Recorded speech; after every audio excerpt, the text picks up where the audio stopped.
Dr Megan Rossi. Thank you for joining me. It's an absolute pleasure to be here. Yeah, I've been looking forward to it. I've got so many questions from a personal perspective to ask you, but let me start with, who is Dr Megan Rossi? Who is Dr. That is a good question. So I guess I would call myself a scientist.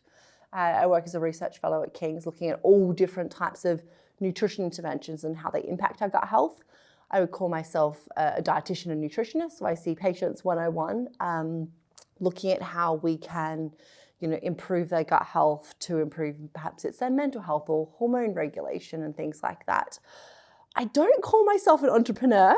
I don't know. It's a weird word. I'm going to call you that. Okay. I'm going to call it. We'll come to that. Yeah, but I've obviously got two businesses, BioMe and Newly Smart Strains, and I'm a mum as well. Love that. So I think that's probably me wrapped up. Let's go straight on the entrepreneurial side of things, because you've got a passion and purpose that you're sort of going ahead with in business, and you've created your own environment. You created your own business there. That's entrepreneurship. But that's a founder, if you like. Talk me through that journey. So the kind of the lived experience, if you like, the influences that then led to you getting into that.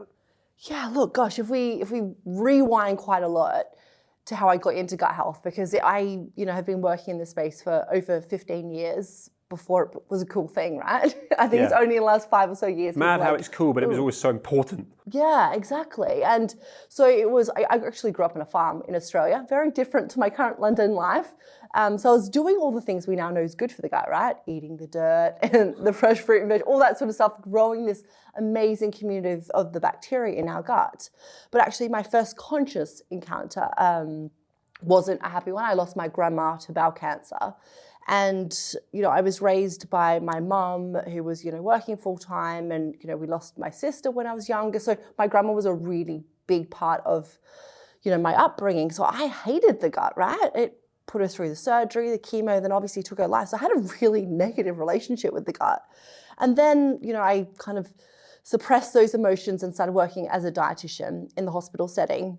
And I was seeing all these different conditions, like you said, the lived experience, whether they had different types of cancers or whether it was kidney disease, heart disease, mental health issues. And all of them were coming to me complaining of the gut. And I was like, gosh, what's going on here?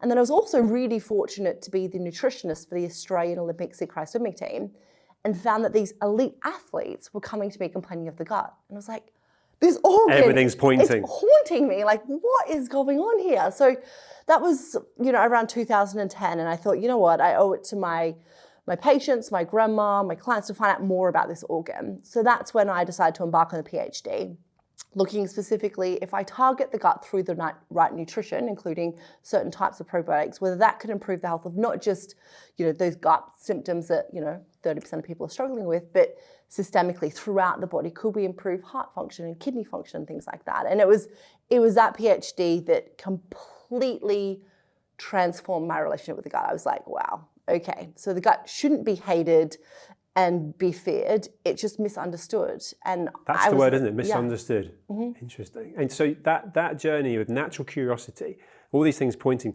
did you have any thoughts then about the fact that you were going to then go on to help people and be an entrepreneur? Or was it just through that whole, actually, this will make me a better version of myself and more knowledgeable, and I want to understand it? Yeah, so helping people has always been, at my core of, why I went into nutrition and dietetics. It's my why. And when I did that PhD, I was like, wow, I can improve people's lives in very real and often surprising ways, because this is a landmark scientific discovery that we have trillions of bacteria in our gut that are in control of so many things that we historically, the big human ego was like, we dictate our, vitamin production, hormone regulation, and everything that we're thinking of. And now we're like, oh, actually, maybe these microbes are doing more than what we thought, right? So I was like, this is amazing. This is how I can help people. But I'm sure you've been to Australia. Yeah. Yeah, very far from the rest of the world. Yeah. So I was given advice from a mentor saying that if you wanted to establish yourself as a scientist, after your PhD, you need to go abroad just,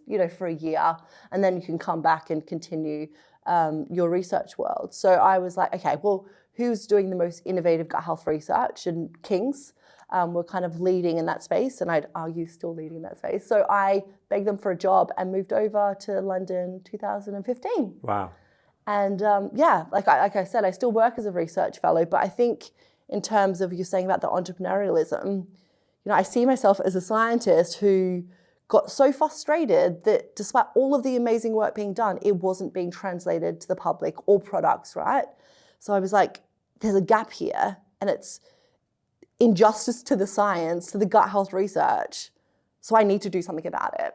So what did you do? Because that's sort of coming over 2015, and I love the humility and the humbleness about not being an entrepreneur, but you've got a huge social following. So I'm using that as an example where people have gravitated to you. They've come to you because they're learning from you. And you are not just giving them knowledge, but you're doing it in a way that sort of is enjoyable, if you like. It's being done that wasn't being done previously. You could go on Google and the information's there. Yeah.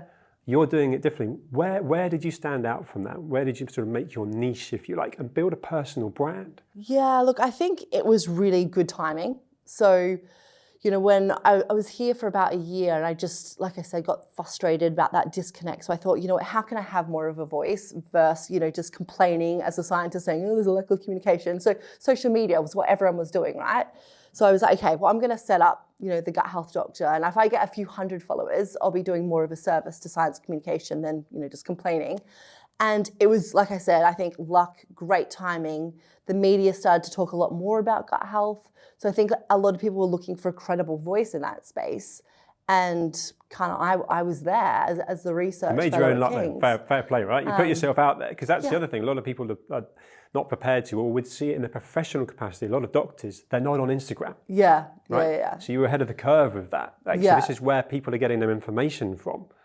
Yeah. Were you aware of that, or were you just sort of? No, I was conscious of like, this is where people are learning information, because as well as being the researcher, a couple of evenings a week was a dietitian on Harley Street, just to make sure that my research stayed relevant. So I was seeing patients, really intelligent people like CEOs and stuff, who had heard from social media that certain things were good for the gut when it was literally the opposite of what we were learning.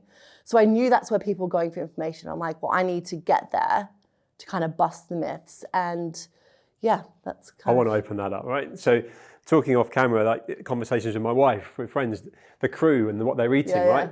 What's the kind of almost biggest myth, if you like, that you could bust now, where something we are all doing that we shouldn't, and dare I say something that we're not doing that we really should be doing? Yeah, look, I think one of the myths out there around gut health is that you need to follow a really restrictive diet. And a lot of people are like, oh, cut out gluten, it's inflammatory.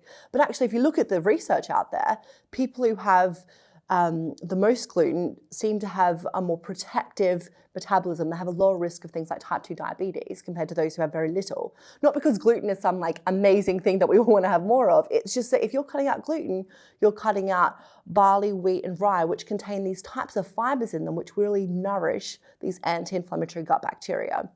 So I think one of the key things we need to be aware of is that restricting foods unnecessarily, so obviously those with celiac disease, we know they need to cut out gluten, may have knock-on consequences. So one of the things that we're seeing to really enhance gut health, which is actually quite simple, is trying to eat something from the Super 6 plant groups each day. Now, I'm not going to put you on the spot and ask you what the Super 6 are, John. Yeah, don't. But actually, can you say them? Yeah, of course. Yeah. So your whole grains, so things like, your quinoa, your barley, your legumes, chickpeas, butter beans, those sorts of things, your fruit, your veg, your herbs and your spices, and your nuts and your seeds.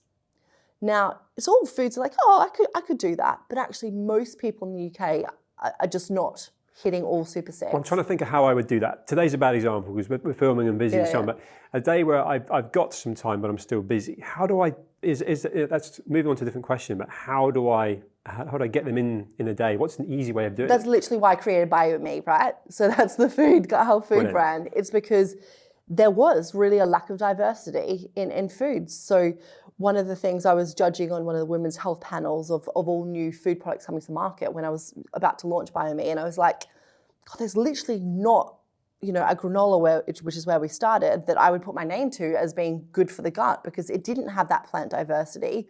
It had things like added sugars, which are unnecessary, in granolas. You had the full fruit, so you get a bit of sweetness, which everyone loves, but you also get these polyphenols and fiber to feed the gut bacteria. So it sounds quite nerdy, but I think changing the way you think about food and your gut bacteria is really helpful. So whenever I'm eating something, I think, okay, is my taste buds going to love it? Am I going to enjoy it? Yes, tick. But actually, is there something that my microbes are also going to enjoy? Because they are working so hard for me. They are so powerful. So if I be really selfish and just like constantly graze on the food that I love and don't nourish them, then actually they're not going to be strong enough to look after me. So the priority is not the taste buds, it's actually what you're feeding Yeah. your system, your body, right? Exactly. And you can have both, right? You don't need to, it's not the sacrificing. It's the same thing with like, you know, instead of having a refined sugar in your granola, have the whole fruit. So yes, you get the sweetness and you enjoy that, but you also get those fiber elements. So kind of thinking about the whole foods is really powerful. And, you know, there's studies out there which shows that a lot of people in the UK aren't having the legumes. But it's so easy, right? You can get, it's really accessible, 80p can, add it to literally whatever you're having for dinner. It could be pizza, it could be takeaway, just add the can in. And there's a study from Bergen University which shows that having legumes in your daily diet can add an extra 3 healthy years to your life. Wow. Who doesn't want that, right? Yeah, longevity. That's how we met. We met at the Longevity Forum, exactly. and I remember being so impressed that everything you came up with, hence wanting for me to say, because who doesn't want to be the best version of themselves? So that's sort of optimum performance, if you like. We're talking about keeping fit, and I want to know how you prioritize that as well. And then what we feed ourselves. And I won't lie, I think I've prioritized the sort of physical fitness side of things, and then I'm lazier with and I wonder if that's an education piece, which is why I genuinely wanted to learn from you today. Yeah. So talk me through, if you can, a sort of a kind of morning, lunch, dinner, if you like, of what you would eat. And I know that's not necessarily for everyone, but it's be good to know. And also I want to know what you do physically to keep fit as well. Yeah, absolutely. So I always make my overnight oats. I'm like very religious about that. So I get my Buy Me granola, add my Buy Me kefir. And what happens, it's, again, a very nerdy thing. I'm a scientist. I like to think that the microbes from the kefir, which is like you have milk and add the microbes and they ferment the milk sugars, you add them to your granola, and then overnight those microbes are working hard to kind of start to continue to kind of ferment some of that granola. And actually you'll find the flavors are so much more enhanced if you leave it overnight than if you just like had some kefir and add your granola the next, you know, all at once sort of thing. So I love the flavor, and I love that the microbes are using their culinary skills because they're amazing with creating flavor, right? They're like, that's, you know, chocolate, coffee, microbes are involved in all of those really flavorful foods. So they're amazing there as well. It's not just health benefits, but they're really good on the flavor front. So that's what I have for breakfast. I am a snacker. And I know there's a lot of... It's good to know. Yeah, so some people are like, oh, don't snack. Other people are like, snack. And you know what? It's completely down to personal preference and what you're snacking on. The only exclusion to that is if you struggle with constipation, which is actually, you know, quite a common digestive issue, then actually trying to not snack, so just have your 3 meals a day, is probably best. Because in 90 minutes in the fasted state, this movement called the migrating motor complex kicks in, and that kind of like pushes the food down. So if you're always grazing, that movement doesn't help you poop. But if you don't have any pooping issues, then it doesn't matter, right? So we can snack. Yeah, exactly. But if you are struggling, then you want that the migrating motor complex to really push things down. So that's just one tip. So I'd try it for 2 weeks. If it doesn't help you, then you can go back to snacking if you enjoy it. But thinking about what you're snacking on. So I often just have some like mixed nuts that I kind of go to, or a piece of fruit or something like that. Yeah. For lunch, it's always just like a mash of I always think Super 6 at lunch, like I always prioritize that, but it will be a mash. It'll be like leftover veg, get a can of mixed beans, you know, get one of those sprinkles of the mixed seeds and just make whatever I've got. Like could be tuna, could be salmon. But consciously putting those groups together, right? Yeah, so you're exactly. So you're thinking about what's going in rather than the taste. Yeah. So one of the things I recommend people do is, you know, when they're planning their meals or having a meal, about to eat it, go, okay, have I got something from the Super 6 in this bowl? If not, then go mix some seeds on top, you know, or go, you know, add some mixed grains or something. Like thinking about those Super 6, because it's each different category feeds a different community of gut bacteria. So if you're just focusing on the fruit and veg, then you're going to miss the microbes that are amazing at other roles, like maybe it's hormone regulation or, you know, mental health. You need to nourish that really diverse range of microbes through all the fertilizers, essentially. Yeah. And then dinner. I'm interested in 2 things. One, what you eat, and also that sort of timing element. So again, kind of almost the myths. You know, I'm forever telling my kids not to eat too late because it sits in your stomach, and so I don't really know what I'm talking about. Yeah. So when should we eat, and what's best to eat in an evening? Yeah, look, so it is good to not eat too late, particularly if you suffer with reflux, because if you're laying down, your food's kind of in your tummy, it can pop this esophageal reflex kind of open. And obviously everyone gets up at a different time, but are you talking 6 o'clock, 6:30, I would say 7? usually like 4 hours before bed is a good time to kind of have your last meal. Now, there's always nuances to that, right? Like, for example, if I'm late home from a function, I'm really hungry, it's better to eat something than be starving, because you're not going to have a good sleep if you wake up at 3 a.m. because you're so hungry, right?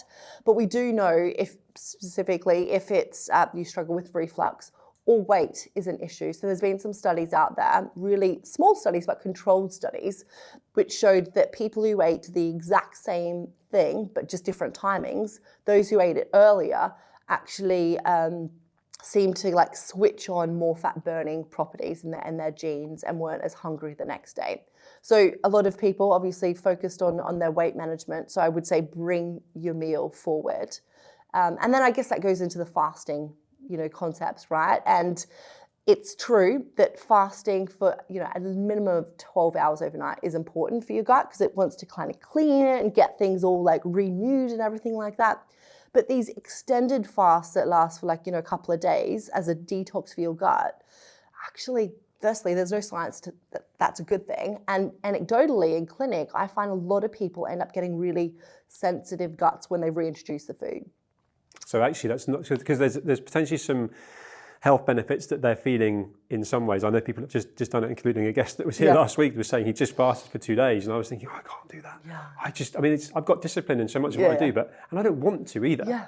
But I haven't tried it. Yeah. But he was saying he felt great. Yeah. But of course, it's probably not recommended for the reasons of an expert point of view. Yeah, so that's the whole thing, right? Like, I'm all about giving people what the scientific studies have shown. And then there's always going to be anecdotes that have worked, but for specific people.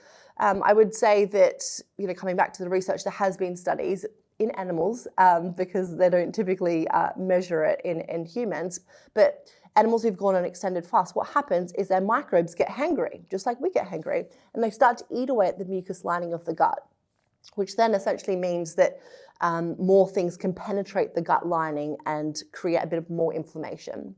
So mechanistically, that makes the same of what would happen in the human gut when we go on these extended fasts. But of course, if it feels good for certain people, I'm never going to say you can't do that, but it's a case of, well, why are you doing it? Because there's no scientific studies out there to date that have shown that it's going to improve your gut health. There's animal studies showing about longevity, but again, there's nuances to that. And, when we look at all the centenarians, they're not going on these long fasts. This is fascinating. Yeah.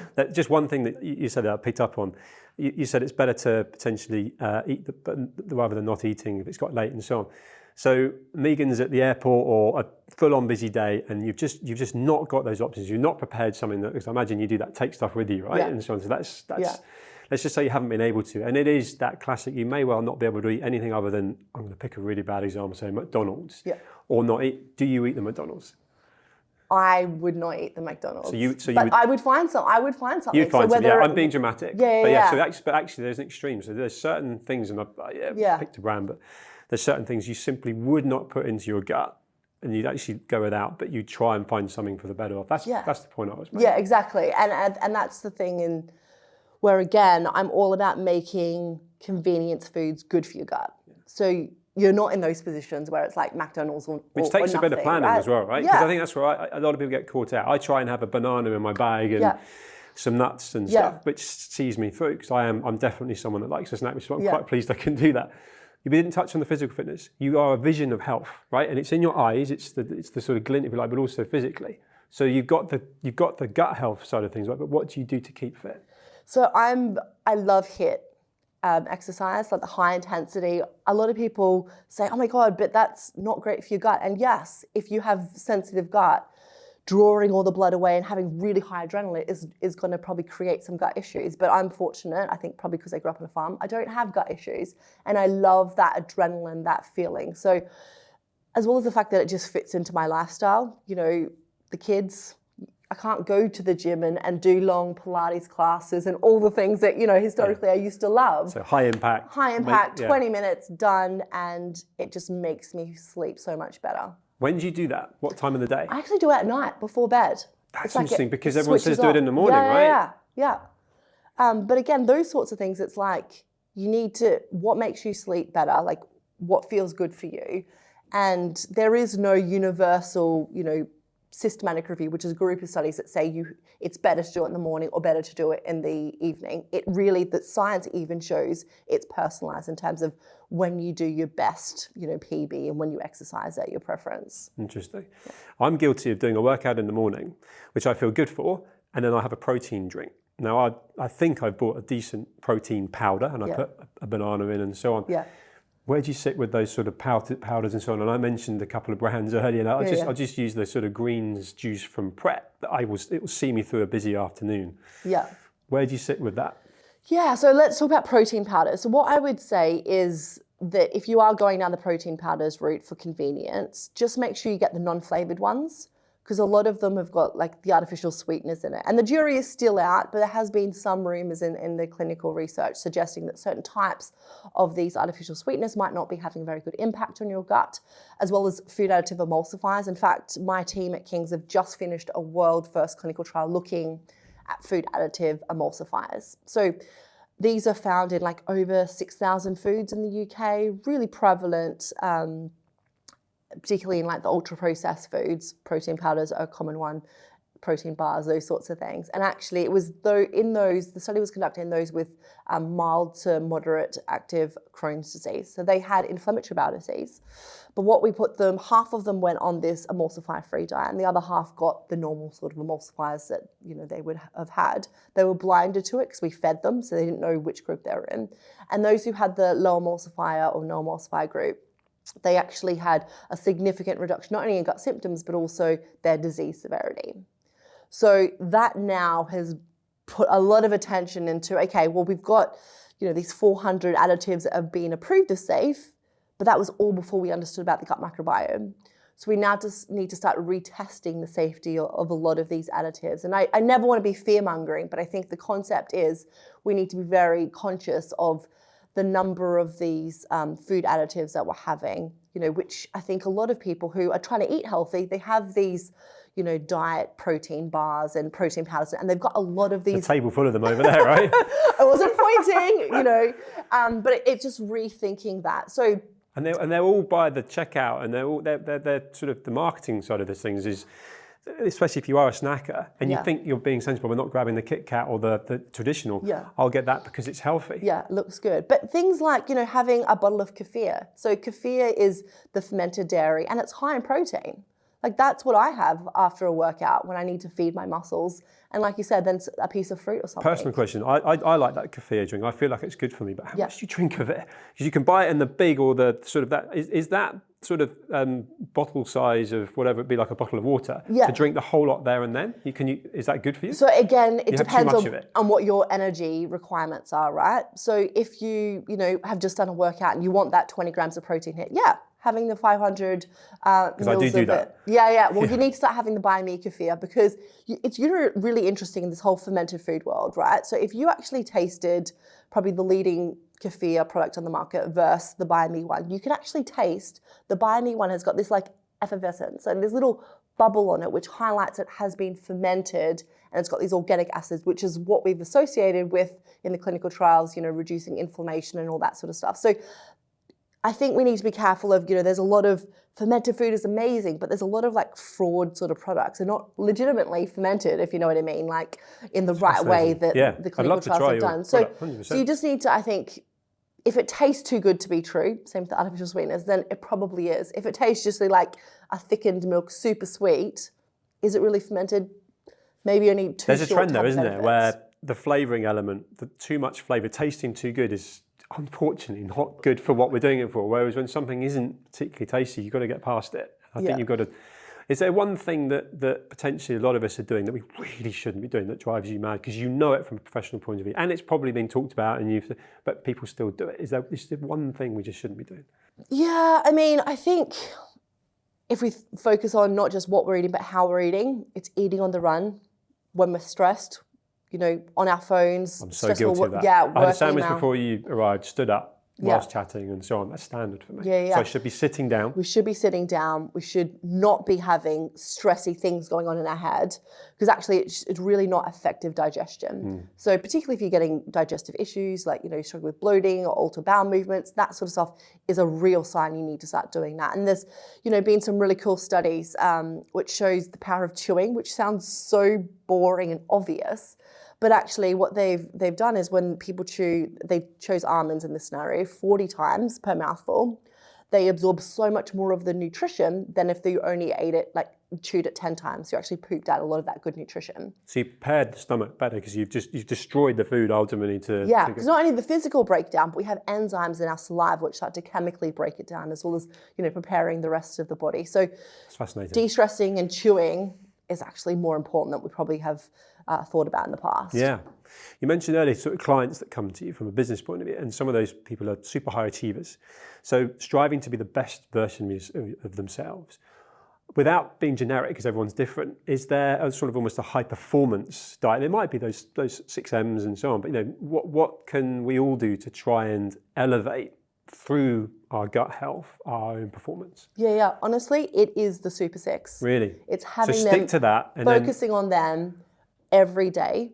Because that's not actually too different. You think about because those people are potentially C-suite and high achieving sports or entrepreneurs, people, if you like. So just by being educated in that and then disciplining yourself to that and cutting everything else out, I guess, being...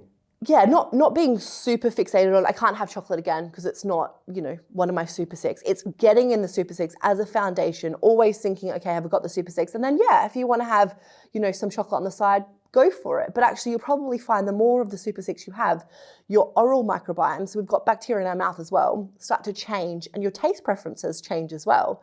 So you're not as likely to crave the sweetness and the sugar and things like that. And then obviously, specific foods, we know that blueberries are really high in these polyphenols called anthocyanins, and that can help increase the blood flow to the brain.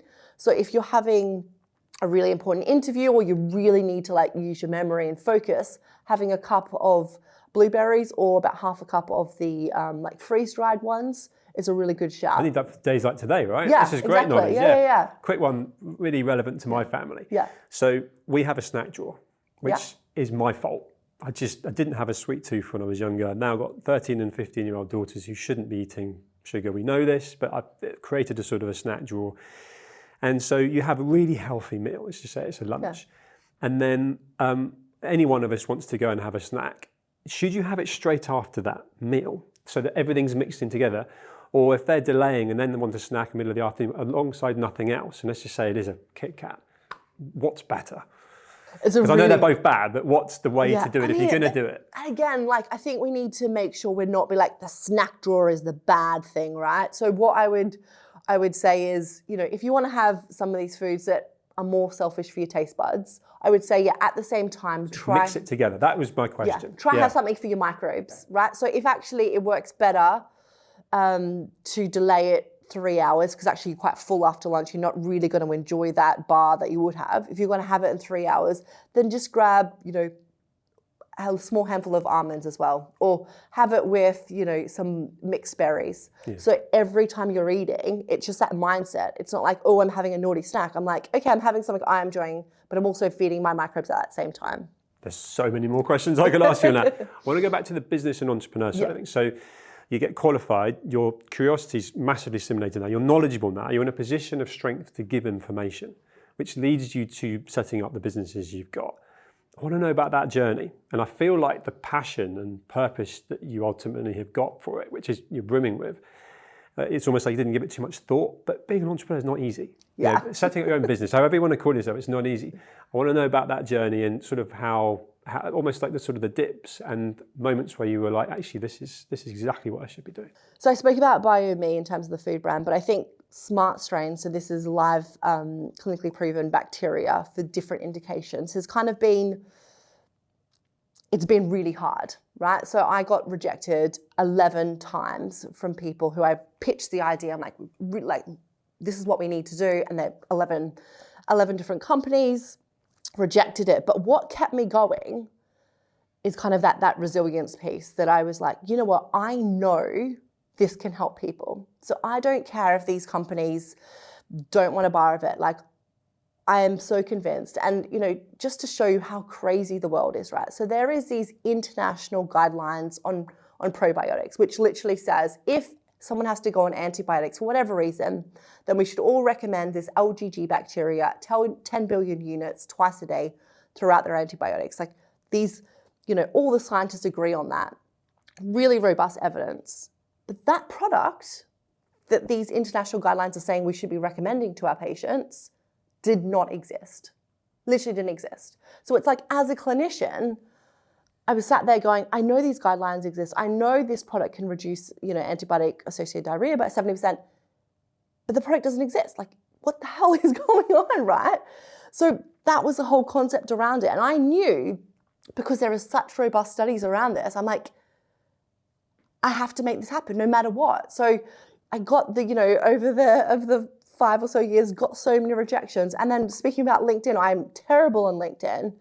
But it was this one day where someone had, I literally every day get asked about probiotics and all that sort of stuff. But this one person said something really because I expressed my frustration about the product not existing and stuff like that. And she said something like, I believe in you, Megan. If anyone can do it, you can make this happen for us. We need people like you. Something like inspirational. I was like, God, I need to put that on my wall. And so I was like, okay, I'm going to go for it again. I need to find a company, because obviously I knew the science, I knew what I needed, but I didn't know the pharmaceutical world, I didn't know the manufacturing, and I needed to obviously make sure it was very credible, right? So I was like, okay, I'm going to go on LinkedIn, because I hear LinkedIn is where you find people, and obviously this is your bread and butter, right? Connecting people. Wish I'd met you, and maybe you could have helped me out. We know each other now. Yeah. So then some salesperson from this company called Nordic Pharma had reached out, and I was like, let me Google them. And actually they produced a live bacteria supplement that had a lot of clinical science behind it. So I was like, maybe they will listen to me. Maybe, they aren't just in it for a quick buck. Maybe they will be like, oh, actually, yeah, there are these guidelines. The products don't exist. Let's do it. And they believed in me. And I was just like, that for me is like the ultimate of success, when you can push through the big guys who are like, no, it's a bad idea, or no, it's not going to make us money, and show them actually you can do it, and it can be really successful. And we're only 6 weeks in, but we are exceeding targets. So it kind of just makes me go, you know what? The passion this is it. and purpose coming for you now. You are radiant. And I always ask someone on each one of my stories what their definition of success is. And you just articulated it with real fulfillment, like kind of that to the people, because of all that rejection, but you kept going. So when you said at the beginning, you're not an entrepreneur, a lot of people could have given up. A lot of people could have stopped, right? Yeah.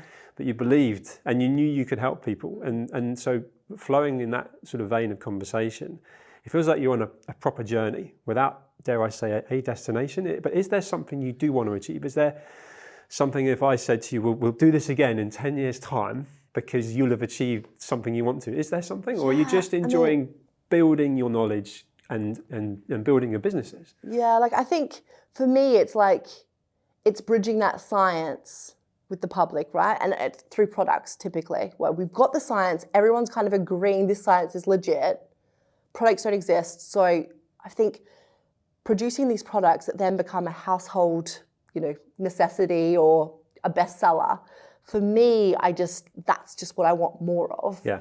And you're fulfilling a need that wasn't there. Yeah. Coming from knowledge and kind of going, why is it not there? Which is, again, I keep coming back to it, it's proper entrepreneurship. Why is it not there? I'm going to make it happen. Yeah. So I don't think I've got anything else in my focus at the moment in terms of products, because I'm like, I'll always stick to my lane. Gut health is my lane. If new science comes out where there is a gap, then I will fill it.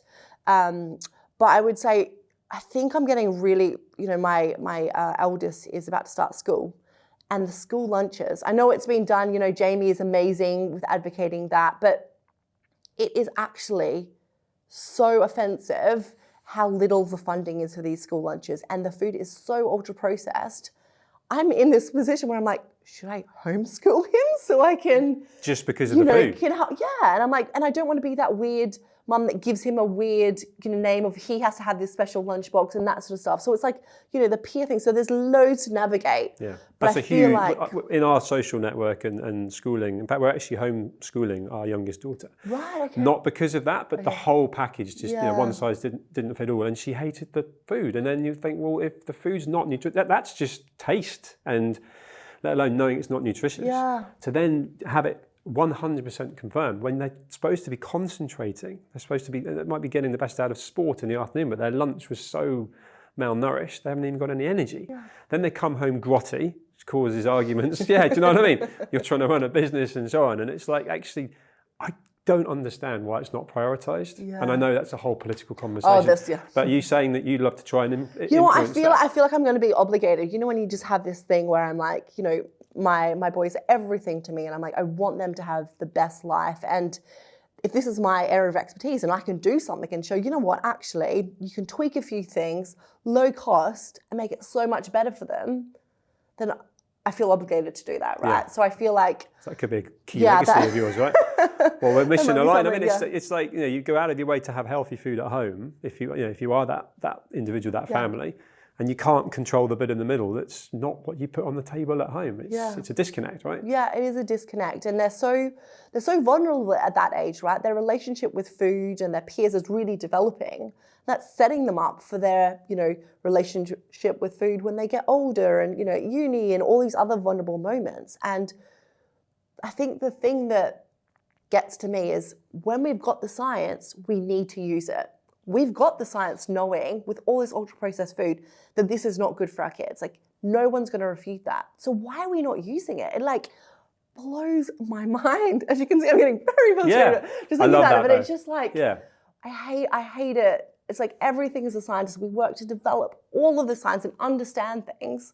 And then it's just like, nah, okay, we won't even use that. It's like, no words for it. You're a proper inspiration to talk to. I'd love to have a lot longer to talk with you. I want to finish on something that is quite close to my heart, which is female role models and entrepreneurship. 2 daughters growing up, want them to follow their passion, want them to be able to feel they can do what they want. So you exude that. Had an interest in something, created a successful business out of it, keynote speaking. Again, we met at the Longevity Forum and the caliber of people there. Have you felt any glass ceilings and anything you've had to smash through as a female in your lane, and any sort of stigma stroke, that's not how we do it kind of thing, and almost felt that's also being angled at you because you were female? Yeah, look, I mean, I'm not going to say it's easy, to kind of get in the business world when you are female. Like, I don't want to say, oh, poor me, I'm female, and I never want to use that as an excuse, but it is tricky, right? Funding, it's a boys' club. Like, if you look at all the big funding less than companies 2% out there, of VC funding that went to female founders, Yeah, exactly. And so it is really tricky, but I guess what motivates me is proving people wrong. And when I'm just, they think, oh, she's just a lovely little nutritionist and she's not capable of anything, like all of those rejections, and I'm just like, I'll show you. I am showing you. Yeah, that's, I'm really passionate about that. But I would say, to be honest, it is really hard to be a mum and be an entrepreneur with all this passion and all these goals, because maternity leave, if you own your own business, doesn't exist, right? Like, I was, had my book shoot 10 weeks after I gave my birth to my first, and then my second, I was back on this morning, like at 6 weeks, and it was all no one made me do that, right? But I knew that if I had a proper break, then I probably would be missing a step, and I had all these things I want to achieve. So it is, for your daughters, I can't give an answer. Like, it is really tricky. No, that was a lived experience, and you're doing it, by the way. The question I asked you is more, I could almost answer from you're a role model.